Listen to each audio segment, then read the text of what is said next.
Bismillahirrahmanirrahim. Alhamdulillahirabbil alamin. Wassalatu wassalamu ala asyrafil anbiya'i wal mursalin sayyidina Muhammad wa ala alihi wa sahbihi ajma'in. Amma ba'du. Qala subhanaka la ilma lana illa ma 'allamtana innaka antal alimul hakim. La haula wa la quwwata illa billahil 'aliyyil 'azim.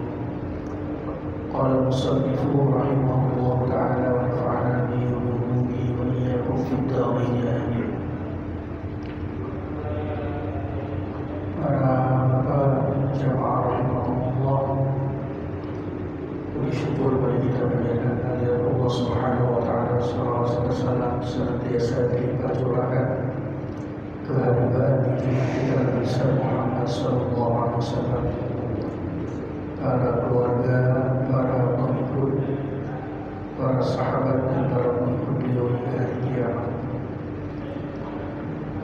Ini pagi kita melanjutkan kajian tentang yakin dan tawakul atau tawakal. Imam Nawawi rahimahullah taala beliau mengutip hadis yang kedua, karena hadis yang pertama sudah kita jelaskan. An Ibn Abbas radhiyallahu anhu qala, dari Ibnu Abbas yang nama aslinya Abdullah Ibnu Abbas, semoga Allah meridhai keduanya, menyatakan anna Rasulullah sallallahu alaihi wasallam kana yaqul, adalah Rasulullah sallallahu alaihi wasallam beliau membaca atau mengucapkan Allahumma laka aslamtu wa bika amantu wa alaika tawakkaltu wa ilaika anabtu wa bika khasamtu. Allahumma a'udzu bi'izzatika la ilaha illa anta an tudillani antal hayyul ladzi la yamutu wal jinnu wal insu yamutuna. Muttafaqun alaih. Ini diantara wirid yang dibaca oleh Rasulullah, yang direkam atau diketahui, didengarkan langsung oleh sahabat Nabi Abdullah bin Abbas, yang mana pada dasarnya wirid ini menggambarkan, menyatakan bahwa Allah lah tempat kita berserah diri dalam berbagai kepentingan, atau bisa kita katakan dalam seluruh kepentingan kita. Pernyataan yang kita jadikan wirid ini menerangkan pula bahwa semua orang mukmin, sebagaimana yang dicontohkan oleh Rasulullah, perlu melakukan hal yang sama. Di antara wirid yang mesti kita baca untuk mengokohkan keyakinan kita kepada Allah sebagai zat yang wajib kita sandari, bersandar, berserah diri total kepada Allah Subhanahu wa taala, yang dalam bahasa agamanya dikenal dengan istilah tawakul atau tawakal. Allahumma laka aslamtu, ya Allah, hanya kepada Engkau aku berserah diri, berislam, hanya kepada Engkau aku tunduk patuh. Itu diantara makna dari kata Islam atau berserah diri. Wa bika amantu, dan hanya kepada Engkau aku beriman, percaya, yakin, dan sedikit pun tidak tergoyahkan oleh apapun, baik godaan yang muncul dari luar maupun godaan yang muncul dari dalam diri. Hanya kepada Engkau aku beriman, aku percaya. Wa 'alaika tawakkaltu, dan hanya kepada Engkau juga aku bertawakul, aku bertawakal. Mempercayakan, menyerahkan dengan penuh keyakinan tidak akan disia-siakan oleh Allah, pasti akan diberi perlindungan, bantuan dan pertolongan kepada Allah kalau kita benar-benar bertawakul atau bertawakal kepadanya. Hanya kepada Engkau aku berserah, bergantung, menyerahkan urusanku, atau mungkin bahasa lainnya menjadikan Engkau sebagai wakil, orang yang aku serahi urusan dengan jaminan pasti tidak akan pernah bertepuk sebelah tangan,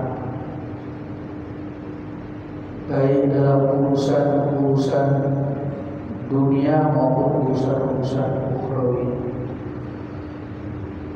Wa bika khasamtu, dan ya Allah, hanya kepada Engkau,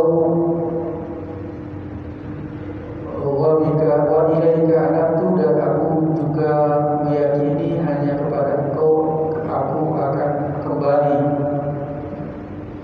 baik dalam pengertian kembali melalui pintu kematian maupun dalam pengertian kembali nanti di hari pembalasan di padang mahsyar. Wa bika khasamtu, dan hanya kepada Engkau juga aku mempercayakan diriku ketika aku berdebat dengan orang-orang kafir. Jadi kalau kita simpulkan, pernyataan ini menerangkan kepada kita bahwa dalam berbagai urusan kita yakin kepada Allah, baik sebagai zat yang kita imani, sebagai zat tempat kita berserah diri, sebagai zat kita menggantungkan segala urusan kita yang pasti insya Allah akan berhasil. Dan bahkan ketika kita menghadapi perdebatan dengan orang-orang kafir, salah satu bagian dari problematika kehidupan orang yang beragama, di mana perbedaan-perbedaan keyakinan atau juga perbedaan-perbedaan yang ada, sering kebenaran dikalahkan atau kalah oleh kebatilan. Sering sesuatu yang lemah dikalahkan, sesuatu yang kuat dalilnya dikalahkan oleh dalil yang lemah. Sering terjadi orang yang alim karena tidak punya kemampuan untuk berdebat, tidak punya kemampuan untuk mujadalah, dikalahkan oleh orang-orang yang sesungguhnya tidak alim. Karenanya maka sangat baik bagi kita untuk membaca doa ini. Di salah satu bagian doanya mengatakan wa bika khasamtu, Allahumma ya Allah, a'udzu bi'izzatika, aku berlindung dengan kemuliaan-Mu, la ilaha illa anta, tidak ada ilah yang wajib disembah, tidak ada Tuhan yang wajib disembah, illa anta, kecuali Engkau, antudillani,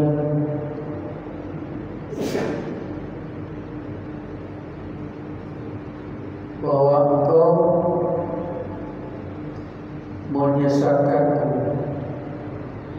Jadi artinya dalam hal menyangkut tentang hidayah pun kita meyakini bahwa Allah lah yang memiliki hak prerogatif,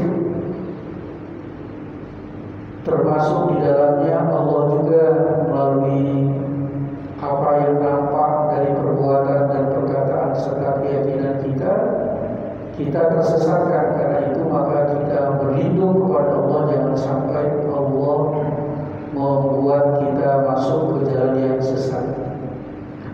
Karena memang kita meyakini sepenuhnya sebagaimana digambarkan di dalam ayat Al-Quran, yudhillu man yasha wa yahdi man yasha. Engkau memberi jalan kesesatan bagi orang yang menginginkannya, dan engkau juga yang memberikan hidayah bagi orang yang menyiapkan diri untuk mendapatkan hidayah. Atau bahasa terjemahan ekstrimnya, engkau yang memberi hidayah, engkau pula yang menyesatkan. Tapi kalau kalimatnya seperti ini, nanti kita terjebak kepada suul adab, menyandarkan kesesatan kita kepada Allah. Sehingga yang lebih tepat kita maknai bahwa Allah menyesatkan orang yang memang jalan hidupnya menuju kepada kesesatan, atau Allah menstempel kesesatan kepada orang yang memang kesehariannya menunjukkan jalan-jalan kesesatan, perbuatan-perbuatan yang menggambarkan kesesatan. Antal hayyul ladzi la yamutu, engkau Allah yang maha hidup yang tidak akan pernah mati. Wal jinnu wal insu yamutuna, sedangkan jin dan manusia semuanya mereka itu akan mati. Rawahu muttafaqun alaih. Hadis ini diriwayatkan oleh Imam Bukhari dan Muslim. Wa hadza lahu Muslimin wa ikhtasarahu al-Bukhari. Dan ini lafaz yang barusan saya baca adalah lafaz narasi mengikuti apa yang disampaikan oleh Imam Muslim, dan Imam Bukhari hanya mengikhtisarkan ini hadis. Jadi artinya lebih singkat daripada apa yang ditulis yang disampaikan oleh Imam Muslim. Jadi doa-doa atau wirid-wirid yang kita baca tidak hanya berisi permohonan, tetapi juga di dalamnya berisi pernyataan bahwa kita ini berserah diri kepada Allah, beriman hanya kepada Allah. Kemudian kita juga bertawakul atau bertawakal hanya kepada Allah, menyatakan, mengikrarkan bahwa kita ini juga pasti akan kembali kepada Allah. Bahkan dalam urusan perdebatan pun kita meminta bantuan kepada Allah. Intinya hadis ini menerangkan betapa tawakal juga diajarkan oleh Rasulullah melalui apa yang beliau baca dalam keseharian, yang kebetulan direkam, didengar, diketahui oleh Abdullah bin Abbas, yang itu kemudian disampaikan ke kita melalui jalur-jalur lirijal hadis, orang-orang yang masuk dalam kategori syarat hadis. Ini hadis yang kedua. Hadis yang ketiga yang juga dimasukkan oleh Imam Nawawi rahimahullah taala, an Ibnu Abbas radhiyallahu anhu aidan qala, dari Ibnu Abbas, semoga ridha Allah atas beliau berdua, baik itu Abdullah yang menjadi sahabat penyampai hadis ini maupun Ibnu Abbas abah beliau. Qala, beliau berkata, beliau membaca hasbunallahu wa ni'mal wakil. Ini yang biasa, yang mudah, yang sering kita baca, hasbunallahu wa ni'mal wakil. yang maknanya cukuplah kami adalah Allah dan Dia sebaik-baik yang diserahi urusan. Jadi kita mengenal istilah wakil. Wakil dalam bahasa Indonesia itu berasal dari kata bahasa Arab, orang yang diserahi urusan oleh orang yang utama karena berbagai alasan, misalnya karena berhalangan atau karena hal lain, akhirnya diserahkan kepada orang yang diserahi ini namanya wakil. Dan dalam urusan kita, baik urusan kehidupan maupun urusan kematian kita, urusan kebangkitan kita, urusan terhindarnya kita dari keburukan, urusan kita perlunya mendapatkan kemaslahatan, kebaikan, kemanfaatan dan lain sebagainya, maka sejatinya Allah lah sebaik-baik yang diserahi. Itu yang dimaksud dengan kata wa ni'mal wakil. Cukuplah bagiku, yaitu Allah, dan Dia karena Dia sebaik-baik wakil.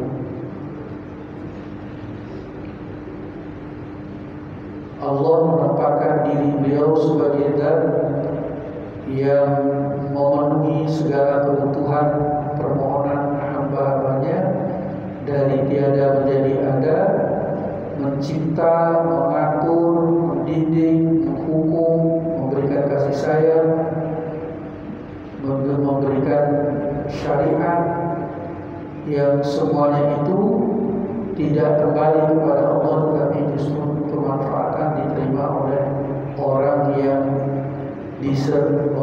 berserah diri itu kepada Allah. Ini makna daripada wakil. Walaupun kalau dalam bahasa keseharian kita, wakil itu posisinya umumnya di bawah kita. Kita minta diwakili, sehingga orang yang kita wakili itu namanya wakil. Tapi dalam pengertian kata wakil menurut bahasa Arab asalnya, maknanya jauh lebih luas daripada itu. Seperti kita berwakil kepada Allah, berserah, menggantungkan segala urusan kita kepada Allah, itu bukan dimaknai Allah lebih rendah posisinya dari kita, tetapi memang Allah memposisikan diri sebagai zat, karena Dia adalah Tuhan, maka Dia mampu melakukan segala-galanya, baik dalam hal menghindari dari hal-hal yang buruk bagi si pemberi wakalah, seperti yang menyerahi perwakilan itu, maupun hal-hal yang menyangkut tentang mendapatkan kemanfaatan. Qala Ibrahim sallallahu alaihi wasallam, Nabi Ibrahim pun beliau mengucapkan hal yang sama, membaca hal yang sama. Jadi jangan kita menganggap wirid-wirid yang umum kita baca itu kalah hebat, kalah manfaat, kalah mujarab, kalah baik, kalah utama dibandingkan dengan wirid-wirid yang mungkin kita dapatkan dari sumber-sumber lain yang kelihatannya menjelimet. Ini biasanya dialami oleh orang-orang yang bingung dalam kehidupan, mencoba mencari solusi, konsultasi dengan orang, bagaimana caranya melepaskan dari kesulitan yang ada, akhirnya diberi wirid atau amalan yang ribet. Tetapi karena memang ada kebutuhan yang mendesak, walaupun ribet-ribet juga itu wiridnya, zikirnya, mantranya yang dikasih, tetap saja diusahakan untuk menghafalkannya dalam rangka untuk supaya apa yang menjadi hajat dipenuhi. Padahal Rasulullah sudah mengajarkan, bahkan juga di dalam Al-Quran disebutkan berbagai wirid-wirid yang kalau kita mengerti dan memahaminya, para ulama mengatakan wirid zikir yang maksud yang bersumber dari Rasulullah, bersumber dari Al-Quran, atau bahkan dari sahabat-sahabat yang kita dapatkan itu dijamin, diyakini lebih baik untuk kita baca daripada kita memilih wirid-wirid yang sumbernya tidak jelas atau wirid-wirid ghairu mahfuz. Hasbunallah wa ni'mal wakil, hasbunallah wa ni'mal wakil. Ini kalau kita ucapkan beberapa kali disertai dengan memahami maknanya, maka jauh lebih dahsyat pengaruh dan dampak positifnya dibandingkan dengan zikir-zikir yang ghairu mahfuz. Nabi Ibrahim menurut beliau juga mengucapkan hal yang sama hina ulqiya finnari, ketika beliau dilemparkan ke dalam api. Nabi Ibrahim, salah satu fase dari kehidupan beliau sempat dihukum oleh Raja Namrud. Hukuman itu antara lain adalah beliau dibakar dengan cara dilemparkan ke dalam api. Beliau ternyata terekam dari hadis ini membaca apa yang disampaikan oleh Abdullah bin Abbas kepada kita. Hasbunallahu wa ni'mal wakil. Ini versi dalam hadis ini, jelas lebih pendek daripada yang tadi.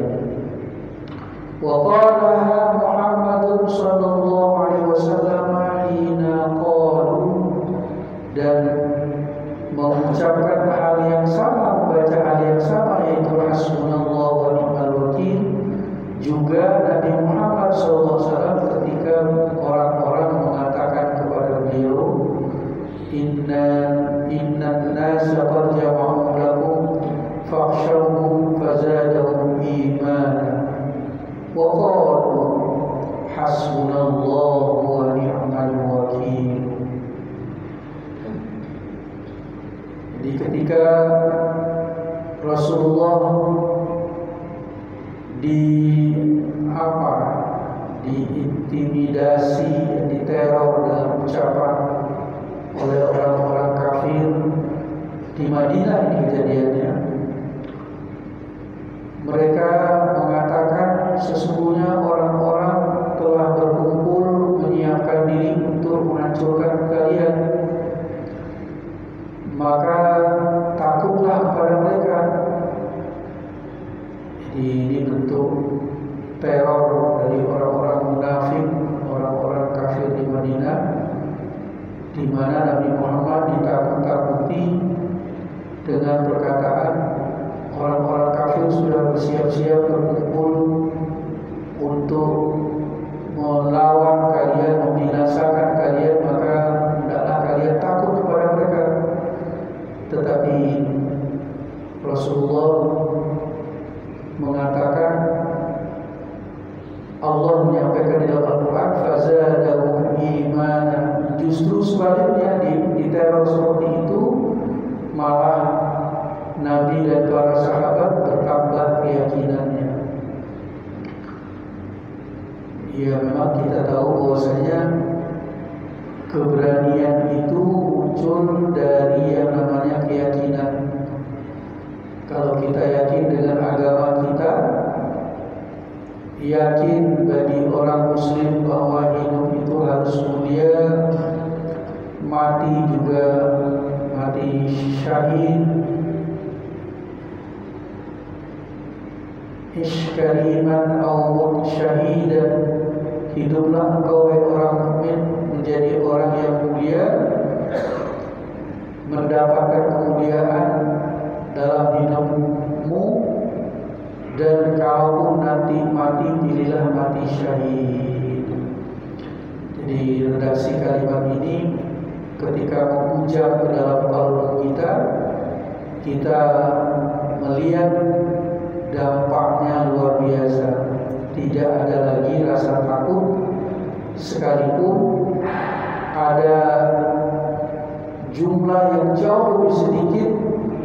Kalau kita bicara peperangan sebagaimana peperangan Rasulullah dan para sahabat melawan orang kafir, Misalnya perang Badar yang terkenal itu, umatnya Rasulullah, pasukan dari kalangan kaum muslimin itu sekitar 313 orang, musuh yang dihadapi lebih dari 1000. Tapi karena mereka itu yakin kepada Allah, jadi bahasa kita wajib melawan, menang kita akan mulia, kalah kita akan syahid. Sementara orang-orang kafir tidak punya pandangan yang seperti itu, berharap kalah, berharap mengalahkan lawan. Biasanya yang diharapkan adalah ghanimah, harta rampasan. Kalau mati ya mati konyol, sehingga semangatnya hanya semangat mengejar dunia, yaitu berbentuk harta rampasan perang. Sehingga kalau disuruh berperang atas nama agama, mereka ogah-ogahan. Beda dengan orang muslim dari kalangan para sahabat dan juga orang mukmin, bukan itu yang dikejar. Yang dikejar adalah izzul Islam wal muslimin, mulianya Islam dan orang-orang muslim kalau menang.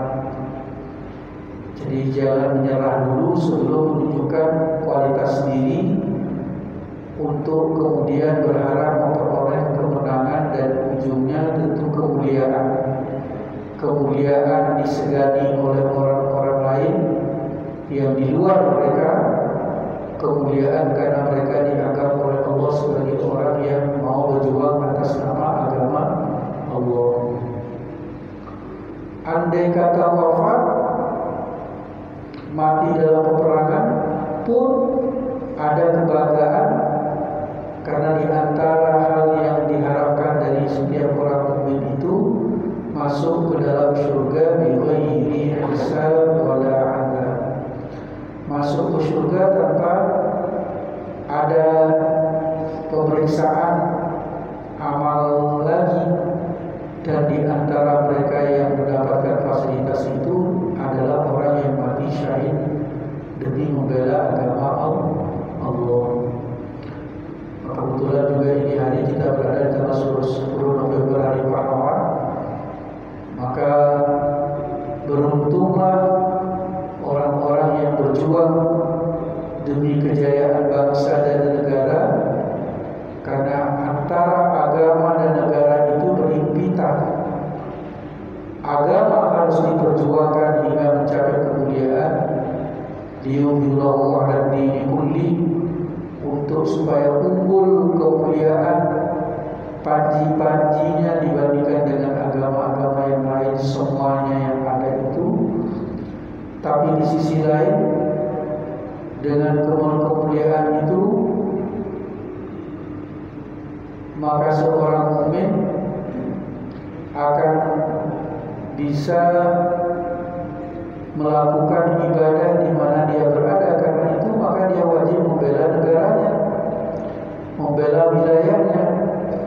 Jadi yang kita bela itu ya agama dan juga bangsa sekaligus.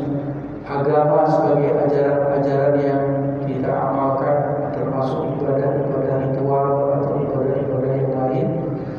Tetapi pelaksanaannya kita memerlukan wilayah yang aman. Kalau negaranya nggak aman, maka kita tidak bisa menjalankan agama dengan baik, ajaran agama dengan baik.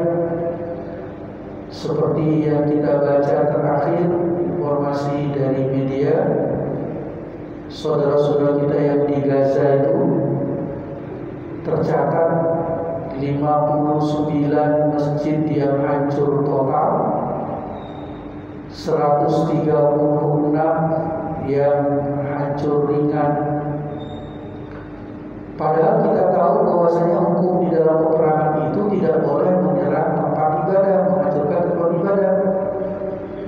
Berarti kalau ada orang yang menyelisih kesepakatan ini, berarti itu orang atau negara atau pasukan atau kelompok, mereka ini adalah orang-orang yang biadab karena menyerang tempat-tempat ibadah. Begitu juga dengan fasilitas umum yang lain, menyerang kamp pengungsian. Di mana-mana orang perang, tidak boleh menyerang masyarakat sipil pengungsian, yang berada di pengungsian yang pasti isinya banyakkan ibu-ibu, orang tua dan anak-anak.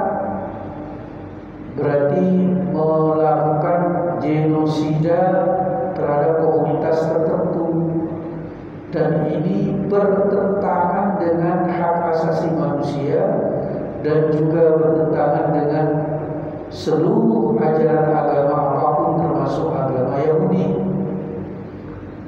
Kalau kita merujuk kepada surat Al-Maidah ayat 32, kita dapati uraian dari Allah Subhanahu wa taala, min ajli dzalika katabna ala bani Israila annahu man qatala nafsan bighairi nafsin aw fasadin fil ardi faka'annama qatala an-nasa jami'a. Itu ketentuan Allah untuk Bani Israel. Siapa orang yang mengambil nyawa, membunuh satu jiwa tanpa karena urusan kisos, tanpa orang itu melakukan kerusakan serius, jadi artinya tanpa alasan yang benar membunuh seseorang, itu dalam ajaran Yahudi dikatakan maka seakan-akan dia membunuh manusia keseluruhan. Jadi kalau memahami ayat ini berarti serem betul hukumnya itu. Membunuh satu orang dengan tanpa alasan yang benar itu sama dengan membunuh kehidupan seluruh umat manusia. Jadi kalau sekarang banyak orang yang demo, protes, mengecam, itu wajar, karena tidak terima orang yang tidak ikut perang jadi sasaran agresi dari pihak yang berperang. Bukan berarti Islam anti perang dalam konteks pembelaan diri. Kalau kita diusir dari kampung halaman kita, wajib kita berperang membela wilayah kita. Tetapi prinsipnya tetap di dalam Islam, berperang dengan lawan perang. Tidak boleh merusak tempat ibadah, tidak boleh menghancurkan tanaman, tidak boleh menyerang ibu-ibu dan anak-anak serta laki-laki yang tidak ikut perang. Itu sudah menjadi ketentuan. Bahkan di dalam ajaran Yahudi yang Allah letakkan untuk Bani Israel, membunuh satu orang tanpa alasan yang benar itu sama seperti membunuh manusia keseluruhan. Jadi kalau kita 2 hari yang lalu mendapat informasi jumlah yang meninggal sebagian besarnya itu anak-anak dan perempuan 10.500 lebih hanya dalam rentang waktu 1 bulan, maka ini kita sebut sebagai agresi yang biadab. Dan ini tidak akan pernah menguntungkan bagi Israel sendiri, karena dulu sudah diingatkan oleh Allah kepada mereka, duribat alaihimul dhillatu aynama tuqifu illa bihablin minallahi wa hablin minan nas. Ini ayat ditujukan kepada mereka sebenarnya. Mereka akan diliputi kehinaan dimanapun mereka berada. Orang-orang Bani Israel itu sudah divonis oleh Allah bahwa mereka akan hina. Sekarang banyak yang mencap Eropa yang dulunya pendukung Israel, masyarakatnya banyak yang protes. Tidak hanya orang Muslim, bahkan lebih banyak non Muslim di Eropa. Semua turun ke jalan mengecam tindakan yang dilakukan oleh Israel. Ketentuan yang berikutnya, wa man ahyaha faka'annama ahyan nasa jami'an. Siapa orang yang menghidupkan, memelihara kehidupan satu orang, itu ketentuan Allah terhadap orang-orang Bani Israel, maka seakan-akan dia telah memberikan rawat kehidupan secara keseluruhan. Tapi di ayat ini ada kalimat la musrifun. Walaqad ja'ahum rusuluna bil bayyinati thumma inna katsiran minhum ba'da dzalika la musrifun. Ba'da dzalika fil ardi la musrifun. telah kami utus kepada mereka beberapa rasul, nabi dan rasul kami. Jadi kalau kita di dalam hafalan kita waktu dulu mengatakan bahwa ada tidak kurang dari 124.000 para nabi, 313-nya itu adalah rasul, 25 yang kita wajib ketahui. Jadi banyak para nabi yang Allah utus, dan itu juga sudah saya sampaikan, membawa keterangan-keterangan, membawa ajaran-ajaran yang jelas. Kalau di kalangan Nasrani dan Yahudi ada istilah 10 perintah Tuhan yang mereka sudah sama pahami, di antaranya dilarang membunuh. Jadi mereka akan hina selama mereka tidak mau komitmen dengan Allah dengan benar dalam menjalankan ajaran agamanya,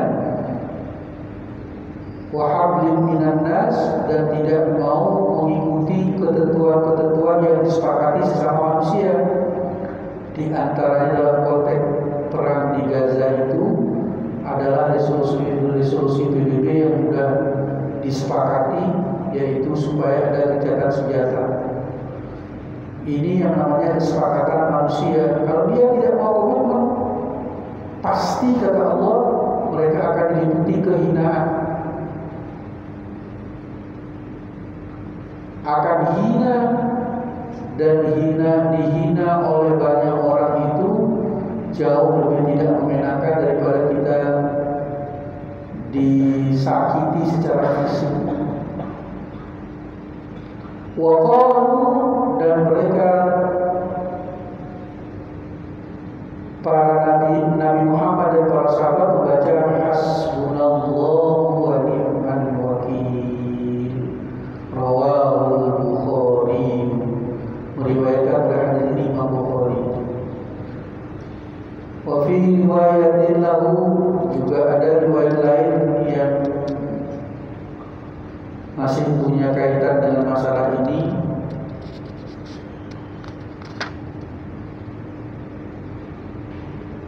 Ali bin Abbas radhiyallahu anhu, dari Abbas radhiyallahu anhu qala, beliau berkata, kana akhiru qawli Ibrahim sallallahu alaihi wasallam hina ulqiya fin nari hasbiyallahu wa ni'mal wakil. Ada sedikit perbedaan redaksi. Kalau tadi hasbunallah, ini hasbiyallah. Hasbuna itu cukuplah bagi kami, hasbiyallah cukuplah bagiku. Jadi perbedaan redaksi ini menyangkut tentang bahwa yang dibaca oleh Nabi Ibrahim bukan hasbunallah wa ni'mal wakil, tetapi hasbiyallah wa ni'mal wakil. Inilah yang ingin saya sampaikan pada kesempatan ini. Mari kita kuatkan keyakinan kita kepada Allah. Di antara bentuk penguatnya adalah agar kita selalu bertawakul kepada Allah dengan keyakinan yang penuh, loyalitas yang utuh, bahwa memang Allah itu tempat bersandar, tempat dimintai pertolongan tanpa pamrih sama sekali. Itulah yang dimaksud dengan as-samad, Allahus samad. Surat Al-Ikhlas itu qul huwallahu ahad, Allahus samad. Allah tempat bergantung, terjemahan dulu. Allah tempat bermohon. Allah tempat kita untuk menyerahkan segala urusan kita, yang mana Allah sendiri siap melakukan itu tanpa mengharapkan pamrih sedikit pun. Itu yang terkandung di dalam makna kata as-samad. Sehingga batu licin, kalau orang Bali bilang batu bulit, yang licin itu seperti batu yang licin itu, debu pun tidak mau nempel di dalamnya kan saking licinnya, apalagi hal-hal yang lebih besar dari rububiyah. Artinya kalau Allah itu as-samad, Allah menolong membantu hamba-hambanya tanpa meminta pamrih sedikit pun, secuil pun. Ya cuma kita diajari bersyukur saja. Tapi lagi-lagi syukur pun ketika kita mau bersyukur saat Allah memberikan nikmat kepada kita, walaqad ataina Luqmanal hikmata an yashkurillah fa man yashkur fa innama yashkuru li nafsihi. Siapa yang bersyukur, syukurnya balik ke dirinya, tidak kepada Allah. Karena Allah as-samad, zat yang memenuhi harapan hambanya, zat yang merespon hamba yang menggantungkan urusan kepadanya tanpa mengambil keuntungan sedikit pun. Al-Fatihah.